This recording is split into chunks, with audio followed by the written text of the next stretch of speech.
A separation took place. Og aðskilnaður átti sér stað. And healing was needed. Og það var þörf fyrir lækningu.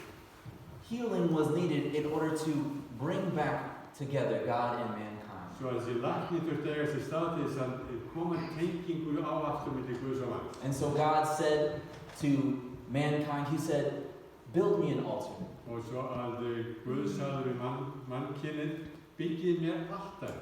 At that altar, that'll be the place where I come and connect with you. Að það mun vera sá staður þar sem ég kem til þess að eiga samskipti við ykkur. That'll be the place where you can find healing. Og þar finnið þið lækningu. And so man did that. Man came together and they built an altar with stones. Svo að menn komu saman og þeir byggðu þetta steinaltari. And there they would go and connect with God. Og þar myndu þið eignast tengsl við Guð. We see in the book of Genesis, Abraham always building an altar next to his tent. Og við sjáum í fyrstu Mósebók að Abraham að byggja altari alltaf við hliðina á tjaldinu sínu. And there every morning he would lift up his voice to God and connect with God. Og þar hverju morgun myndi hann lyfta upp röddu sinni og eiga samskipti við Guð. He would lead his whole family in worship at that altar. Og hann myndi leiða alla fjölskylda sína til þess að eiga til tilbestu stund þar. But there was a problem with the altar. En það var vandamál með þetta altari. The altar was heavy. Að þetta altari var þung. The altar was awkward. Og erfitt að eiga við. And Abraham, if he wanted to connect with God, he always had to come back to the altar. He couldn't just worship God in any place. Og hjá Abraham þurfti hann alltaf að koma aftur að þessu altari. Hann geti ekki bara tilbyrði Guð hvað sem var. And God knew that the altar wasn't the best way of connecting with him. Og Guð vissi að þetta var ekki besta leiðin til þess að tengjast honum gegnum altari. So with a little bit of time, God says to Moses, instead of an altar, I want you to build me a tabernacle. Og svo hann segir síðar, Guð segir við Móse, byggðu mér tjaldbúð. Moses, I want you to build me this place where I can be with you. Móse, ég vil að þú byggir mér þennan stað þar sem ég get verið með þig. So unlike the altar you would leave wherever you were, but the tabernacle you would take with you wherever you went. Altari myndi þurfa að skilja eftir það sem það var, en tjaldbúðin, það var eitthvað sem var að taka með sér. And the tabernacle was a wonderful thing. In fact, the presence of God was found in the center of the camp of the Israelites. Og við sjáum þarna að þarna nærvera Guðs í miðri svæðinu þar sem Ísraelsmenn bjuggu. This was the place where God resided. Þar bjó og var Guð. Það var nærvera Guðs var þar. This was the place where God and mankind could meet. Og þar var það sem maðurinn og Guð gátu nálgast hvort annað. The physical presence of God was in that Það place. bara líkamlega nærvera Guðs var til staðar þar. Just like it was in the beginning. Alveg eins og í upphafi.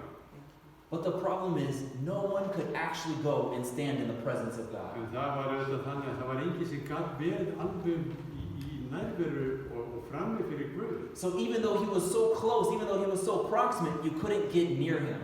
Og jafnvel þó hann væri svo nálægur eins og þarna í tjaldbúðinni, þá gætu samt ekki farið og verið með Guði persónulega. And that's what Jesus wanted. That's what he wants to be close to En us. það auðvitað það sem Jesus þráir. Hann þráir að vera nálægur.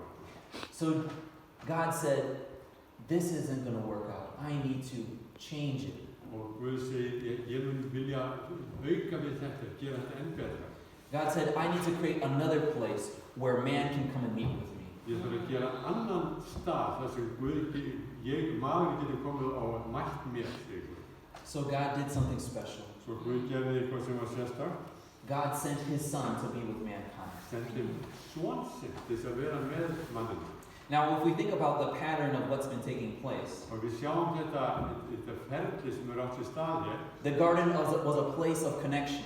Það þessi staður tengslandi Guðs og manns. It was a place of healing. It was a place of communication, of intimacy with God. Og þetta var staður þar sem var lækning og þar sem var persónuleg nánd. And that was the same thing that took place with the altar. And that was the same thing that took place with the tabernacle. Og þetta átti sér þetta staði kringum altarið og líka í tjaldbúðinni.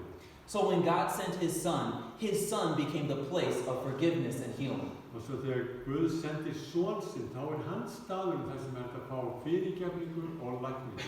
So instead of going to the tabernacle or going to the temple, you would go to Jesus. Svo í stað þess að fara í tjaldbúðina í musteri, þá ferðu til Jesú. Jesus came, and there you could find healing and forgiveness. You could find peace for your soul. Ég get farið til Jesú og fengið fyrirgefningu og lækningu og frið í sálinu. And Jesus literally changed the world. Og Jesús bókstaflega breytti heiminn. But then Jesus said something strange one day. En svo sagði Jesús eitthvað sem var undarlegt einn daginn.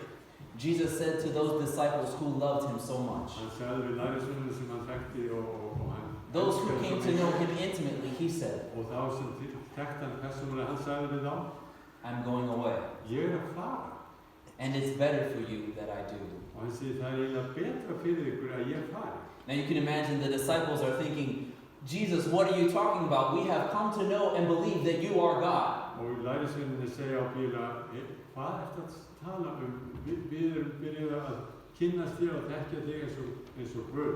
But Jesus said yet again, it's better for you that I leave. En hann endurtekur það og segir Jesús, það eiginlega betra fyrir ykkur að ég fari. See, Jesus knew that the problem with the altar and the tabernacle, he had that same problem. Hann vissi Jesús að þetta vandamál með altarið og tjaldbúðina, að hann sjálfur hefði það vandamál. You see, the altar could only be in one place. Altarið gæti bara verið á einum stað. The tabernacle could only be in one place. Og tjaldbúðin á einum stað. And Jesus could only be in one Og place. Jesús á einum stað. If Jesus was needed in Jerusalem, Ef Jesús þurfti á Jesú að halda í Jerúsalem, he couldn't be in Samaria. þá var hann ekki í Samaríu. Jesus could only be in one place at one Hann time. gæti bara verið á einu staði á sama tíma. And so although he was offering the forgiveness and the healing that was needed, he couldn't give it to everyone that needed it. Þó að hann verið að gefa heilbrigði og frið öllu sem þurfti á því að halda, þá gæti hann ekki verið hjá öllum í einu. And so that's why he made the statement, it's better for you that I leave. Þess vegna segir hann, það er betra að ég fari. Jesus then said, I will send you someone else to come for you. Hann segir, svo Jesús segir, ég mun senda ykkur annan huggara til þess að vera með ykkur. Now remember, the garden, the altar, and the tabernacle, and Jesus were all the presence of God. Við sjáum þetta við garðinum og í altarinu og í tjaldbúðinu og Jesús, þetta allt snýst nærveru Guðs. All were a place where God resided. Alls staðir þar sem Guð var til staðar. So if Jesus was going to send someone else, he had to send that someone else to reside in a specific place. Og þessi annar sem Jesús ætlaði að senda, hann myndi þá þurfa að vera á einhverju sérstökum stað. And this was Jesus' point. Og þetta var þetta sérstaklega þetta efni sem Jesús myndi komast af. I'm going to send the Holy Spirit, Ég ætla að senda heilagan anda and the Holy Spirit will live inside of you. og heilagan andi mun búa innra með þig. That place where you need healing, I will be. Á þeim stað þar sem þið þurfum virkilega á lækningunni að halda, þar mun ég vera til stað. That place where you need forgiveness, I will be. Það staður sem þið virkilega þurfum á fyrirgefningunni að halda, þar mun ég vera til stað. That place where you need salvation, Það I stað will sem be. þið þurfum á frelsun að halda, þar mun ég vera til stað. Paul affirms to us in Corinthians, 1 Corinthians. Hann undirstrikar þetta í fyrra Korinthbréfinu. He says, do you not know that your body is the temple of the living God? Vitið þið ekki að líkami ykkar musteri heilans anda? This body that we contain now, Þessi líkami sem við erum í núna, this body is now the temple of the living God. núna musteri heilans anda. Lifandi Guð. This is where God resides. Hér það þessi Guð til stað og býr. It's not in this building, it's Ekki in bara í you. þessu húsi, Jesus wants to live inside of you. heldur við innan með ég ykkur. That's what makes this gospel music and the gospel outcry so powerful. Það sem gerir þessa gospel tónlist svo áhrifamikla og gospel outcry svo mikið. What Jesus told his disciples was go. He did not tell his disciples to come to church. He told them to go. Það ekki það sem Jesús sagði við lærisveinana að koma í kirkjuna og sagði, farið. And the reason why he could say go was because he was saying, I will be with you. Hann gæti sagt það vegna þess að hann segi, ég mun vera með ykkur, hvert sem þið farið. The gospel, the good news of Jesus Christ is inside of you. Now share it with everyone else. Fagnaririndi, góðu fréttirnar, þið innra með ykkur, farið og deilið með öðrum. Share the healing that you have received. Og deilið þeirri lækningu sem þið hafið hlotið. Share the salvation that you have received. Og þeirri frelsu sem þið eignist, deilið henni. Share the joy that is now inside of you. Og gleðinni sem innra með ykkur, deilið henni. We're going to sing a song for you Við again. ætlum að syngja söngur ykkur aftur. I want you to consider it, please. Ég vil að þið virkilega hlusti. The last song was Healing for Your Soul. Síðasti söngur var lækning fyrir sáliða. Please take a moment to consider it. Og hlustið nú vel. Pastor.